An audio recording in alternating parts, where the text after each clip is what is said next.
Hello students, how are you? Hope all are fine.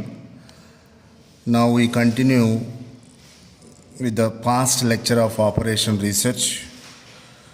In the last class, we were discussing about the primary technique to solve linear programming problems.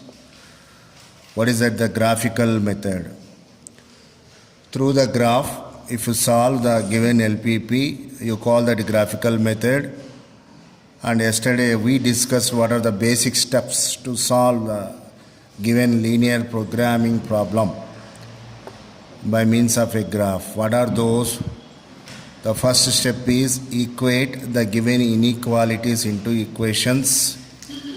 The second step is calculate coordinates from each equation. Third step is draw the lines on the graph plane of those coordinates and join those respective coordinates. And the fourth one, identify the common region. What are other names? Feasible region or lattice. And identify the corners of those common region and substitute in the objective function. If the objective function is of max type, the answer is going to the highest value. If the objective function is the mean type, the answer is going to be the minimum value. Understand? Now broadly, after discussing the graphical method and how to solve this graphical method problem, okay. Now today I wanted to throw some light upon few special cases of graphical method only. Understand?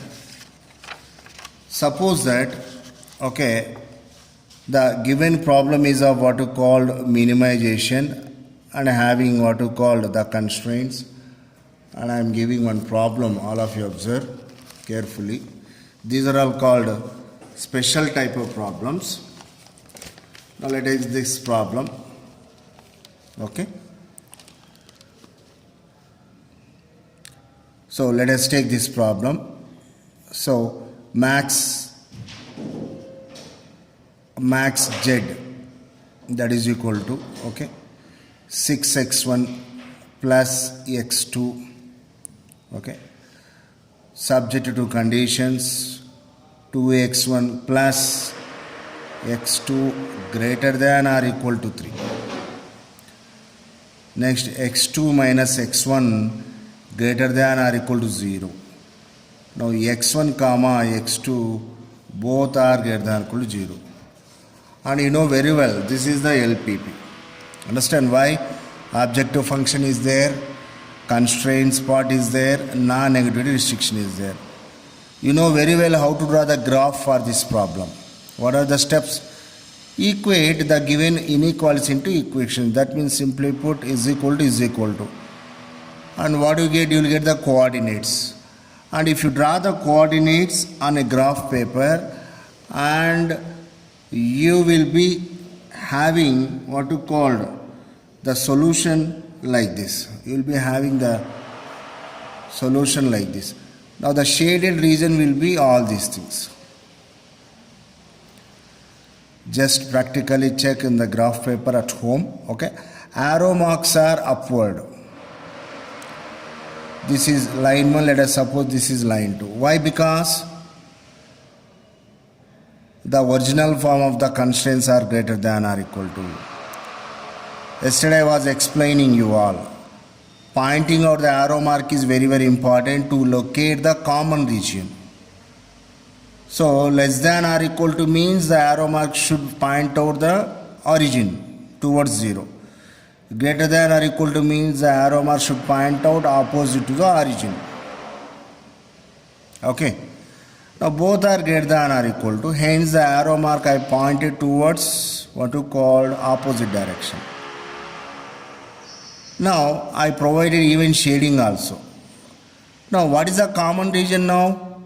Really, if you observe, this point becomes the common region. Let us suppose that this is A, okay, and this is B, okay, this is C. Strictly speaking, the common region lower end borders we identified. And what are the higher end borders? That means this is not the closed common region. One side has been closed and one more side is completely open. So whenever completely open means the area is going to be infinite, very, very uncalculable what to call area this one. Then what is the maximum answer going to be? You cannot define the answer for this problem. Because what is the objective function? Objective function is of what form? Max Z form. Hence for this problem, the max Z answer is not possible. But let us suppose that the same problem had been asked as a minimization problem. Let us suppose the problem had given like this: min Z is equal to 6x1 plus x2, like that, same steps. Then you can provide the answer, because minimum means the starting points. What are the starting points? You calculate this coordinate and this coordinate, you substitute. Whichever coordinate gives you the minimum answer, that is going to be the answer. So in a single sentence, what I would want to say that for this problem, the maximization answer is not possible. Only what kind of answer is possible? Minimization. So by keeping aside this problem now, if you consider only maximization problem, technically this problem is known as having unbounded solution. So this problem is an example for unbounded solution LPP. It's a special case. What do you mean unbounded solution? In these kinds of problems, only one side borders would be there, corner points would be there. Other side, there is no chance to define that confined borders, strict borders. Hence, what you have to write, if you get a graph like this, the answer should be, this is the problem having unbounded solution. So what you call, this is one special case of the LPP. Now we'll go for one more problem. Let us suppose that the problem is like this. What is that? Max Z is equal to some x1 plus x2. Okay. Now subject to x1 plus x2 less than or equal to 1 minus 3x1, okay, plus x2 greater than or equal to 3, okay. Now x1 greater than or equal to 0, x2 greater than or equal to 0. Clearly, if you observe, this is also an LPP. Why? Objective function is there, constraints are there, non-negative restriction is there. And same steps you follow. What is that graphical method? Equate the inequalities, identify the coordinates. And if you draw the graph will be like this. The graph is going to be like this. Practically, you can experience this one if you go for doing the problem in a graph paper. Now here, let us suppose that the first constraint line 1, 1 you get. So suppose that 1, 1, okay. So this is the line. What is the condition? Less than, hence towards 0 I am representing. This is the common region. And one more condition is greater than or equal to. So this is the line. So what is the arrow mark? Arrow mark should be upward, opposite to 0. So this is line 2. Then what is the shading? Shading is here. What you can observe here, there is no common region. Region is available, but that one is not shared commonly by both the constraints. So strictly in one sentence, what I would say, this is not the solution. Such a kind of problems are called as infeasible solution problems. What to call that? Infeasible solution problems or infeasible solution models. So these are all two special cases of the graphical method. One is called unbounded solution models and one more is infeasible solution models. Under infeasible, there will not be any common region. Under unbounded, the boundaries of the common region you cannot define. So here finishes your first unit. Understand? So under first unit, what we came to know? We came to know the what to call few basic inputs regarding the operations research. Winning the wars without fighting. Beautiful definition of the operation research. So operation research provides the answers, the situations.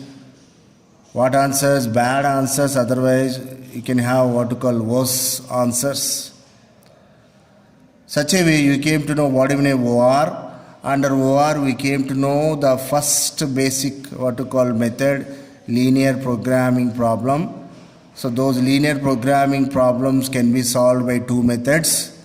One is called graphical method and one more is called simplex method. So next we are going to discuss about simplex method. And also under graphical method, we came to know that how to draw a graph for a given LPP. What is the biggest limitation? Considerable drawback of the graphical method, which is nothing but this kind of technique is useful for only two variable problems. If more than two variable problems are there, then the method you can apply is the simplex method. And also we have discussed two special cases of what we call the linear programming problems. One is the unbounded solution problems and one more is called infeasible solution problems. Okay. Now, so this is what we call few graphical model problems. See that how I did all the problems. So you have to solve the problems like this, isn't it? See this graph book neatly. So this is graph area and this is a working area, neatly shaded. If you practice like this, then only you get the command over these techniques. Especially in OR, what is required? Practice is required. Always connection should be there to your pen and as well as the brain. Merely just like theory subjects, if you want to read means better to quit the MBA and go for doing other courses. Because without getting pass in OR, MBA degree will not be allowed, will not be provided to you. So remember that point. Still you are in the initial stage. Every day you spend at least half an hour to 1 hour regarding preparation of the operation research. In all my years of experience, I found so many students, MBA students cleared all the papers but backlogs having mathematical papers like OR and business research methods. Hence my sincere submission, advice, request, whatever you concern, please do the practice now itself, isn't it? Okay. So these are some inputs regarding your unit 1 is concerned. Now you go for unit 2. Okay. Under unit 2, what we are going to discuss. Okay. So under unit 2, we will discuss about, okay, purely the simplex method. What is that? Simplex method. Okay. Which is a powerful method as far as the linear programming problems are concerned. Just now I told that the graphical problems can be applicable whenever only two decision variables are there. But in reality, only two decision variables will be there in the linear programming problems? No. Let us take what we call the sales of a car. Sales of a car. Customer purchase a particular company's car based upon what factors? Only two factors. He observes so many things. The very first one is cost. Cost is going to be one variable, X1. The next one is looks. The car is good for looking. It's going to be variable X2. And after sale service, let us suppose that one has one more variable, X3. And few more customers would be there, they give preference for the brand also, isn't it? So the brand becomes what you called X4. Color. So metallic colors would be there, plain colors would be there, based upon also car sales would be there. Okay? So how many variables are there? 5 variables are there. So can you solve a linear programming problem? X1, X2, X3, X4, X5. Like 5 variables by using graph you cannot solve. Then the only available method is nothing but the simplex method. That's why the simplex method is known as universally applicable method. What do you call that one as? Universally applicable method. I mean to say there is no limitation on the application of the simplex method. You can use this simplex method on the LPPs which contains exactly 2 variables also. That is the reason these methods are known as universal or universally applicable methods. Okay? The simplex method is a step-by-step procedure. Step-by-step procedure. I already informed. Step-by-step. Okay? So if you want to reach to the terrace, you need to climb on to the first step, second step, third step, fourth step. Like that, you can reach to the terrace. Like that here, in every stage what will be there? Improvement will be there. All the steps are interconnected. That's why simplex method is called as the step-by-step procedure. More sounding word for step-by-step is nothing but iterative method. What do you call that one as? Iterative method or iterative method. And you know again simplex method is also optimization technique. Optimization means what you should get in your mind? Max or min. So 2 types of LPPs, max or min. Don't connect this word with that of the problem solving. Simplex means doesn't mean that the simple problems are else what you call the method is going to be easy. Okay, it's just simply a name, that's it, simplex method.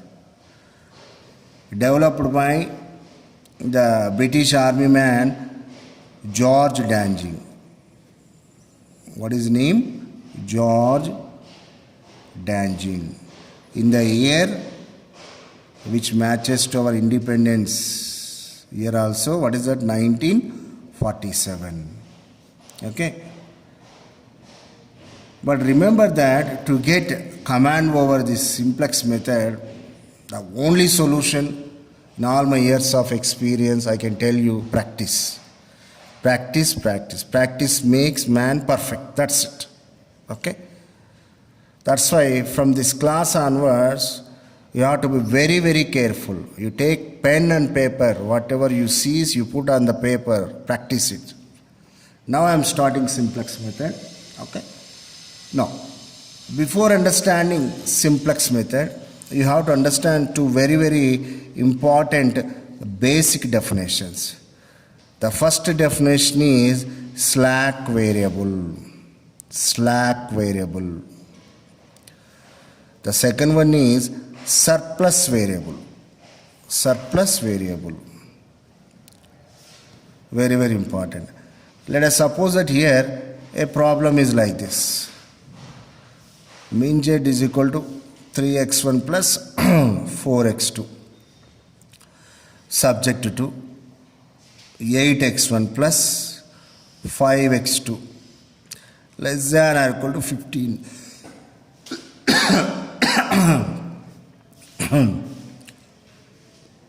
I'm sorry.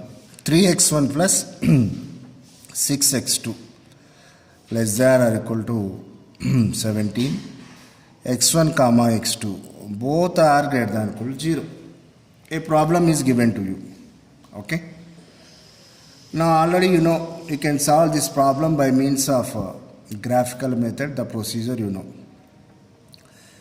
But if they ask to solve this problem exclusively by simplex method, you are going to do some initial what you call preparation, just like in your graph here also. In the graph problems, what is that initial preparation? You remove this less than or equal to symbols and put is equal to symbol. But here directly you cannot do like that.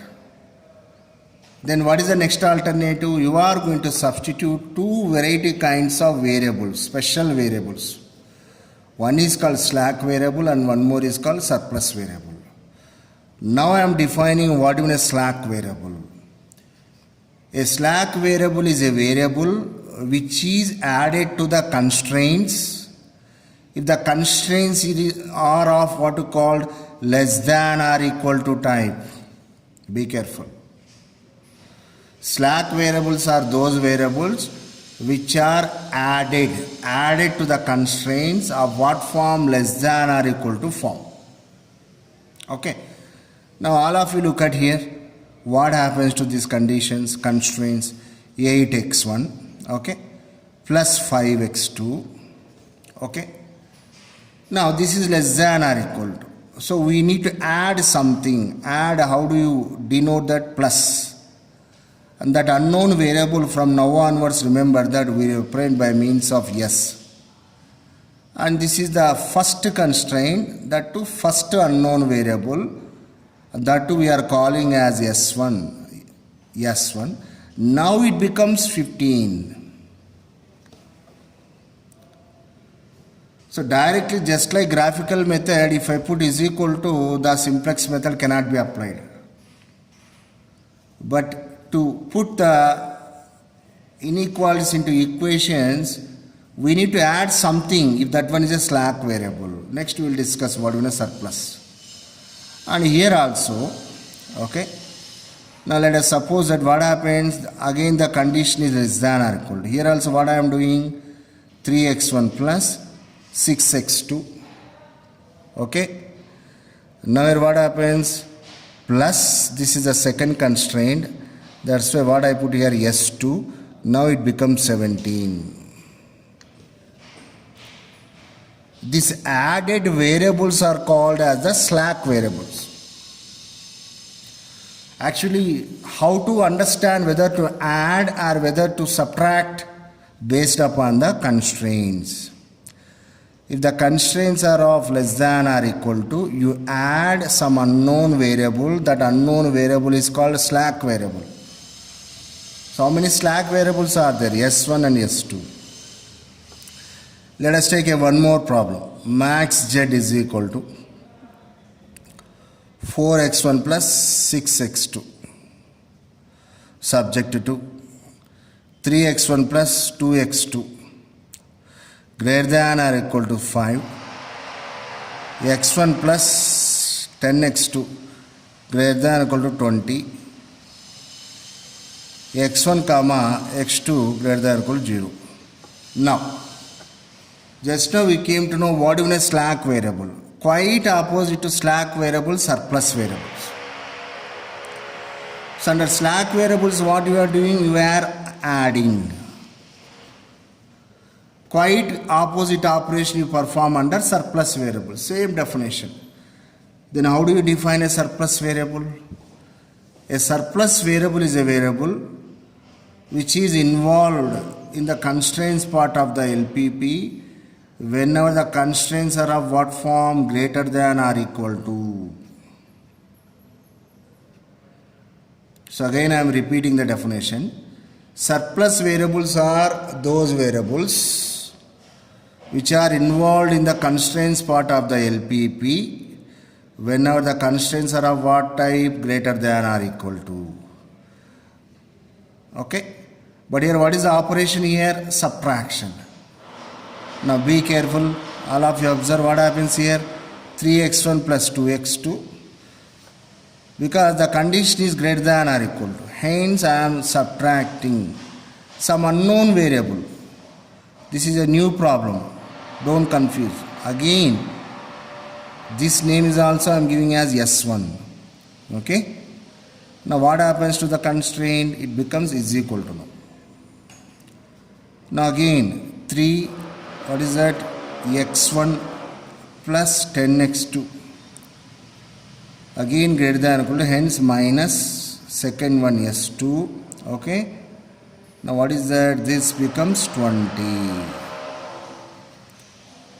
See here, in the graph problems means directly put is equal to, but in the simplex problems you cannot put is equal to like that. In order to put is equal to, you have to involve two variables, slack and surplus variables.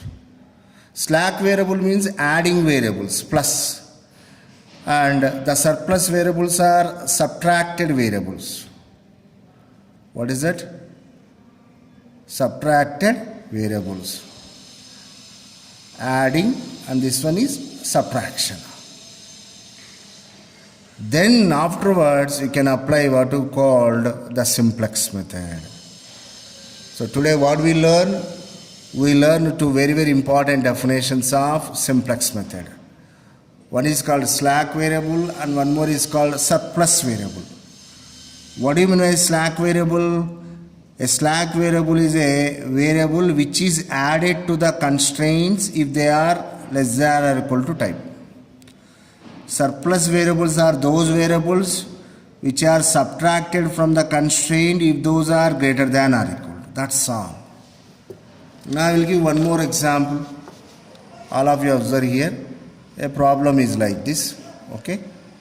Max z, that is equal to 3x1 plus 4x2 plus x3 subject to x1 minus x2 less than or equal to 15, x2 plus x3 greater than or equal to 20, x1 comma x2 comma x3 all are greater than or equal to 0.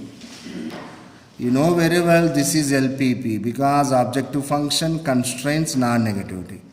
You cannot solve by means of graph because how many variables are there? 3 variables are there. Strictly speaking, these variables are known as decision variables. The variables to which you need to provide decision, I mean to say answer. Then the only method available to us is simplex method. What is the initial preparation here? So less than or equal to is there, hence we add a new variable. That added variable is called slack variable. This is greater than or equal to constraint, hence we subtract a new variable. That subtracted new variable is called surplus variable. Now what happens to these conditions you observe? Now x1 minus x2, okay. Now this is less than or equal to, hence I am adding plus s1, okay, is equal to 15. Now, okay. The one more constraint, how it changes to x2 plus x3, okay. What is the constraint? Greater than or equal to. Hence we need to subtract. So how do you denote that? Minus s2. Now it becomes what you called is equal to 20. So this is called surplus involved. So here s1 is called a slack variable. S2 is called as a surplus variable. Now the problem is ready to apply the simplex method. And altogether a new one more variable is there. You call that one as artificial variable. What to call that? Artificial variable. We discuss about this variable in the next class. You will confuse if I start explaining about artificial variable now itself. So for time being, today what we discussed, we finished the unit 1. Under unit 2, we came to know the speciality of the simplex method. It's a iterative method, optimization technique and universal method. And also we clearly understood two variety kinds of definitions. What are those? Slack variable and as well as the surplus variables. If the conditions or constraints are less than or equal to, the added variable is called as the slack variable. If the conditions are greater than or equal to, the subtracted variables are called as the surplus variables. Understand?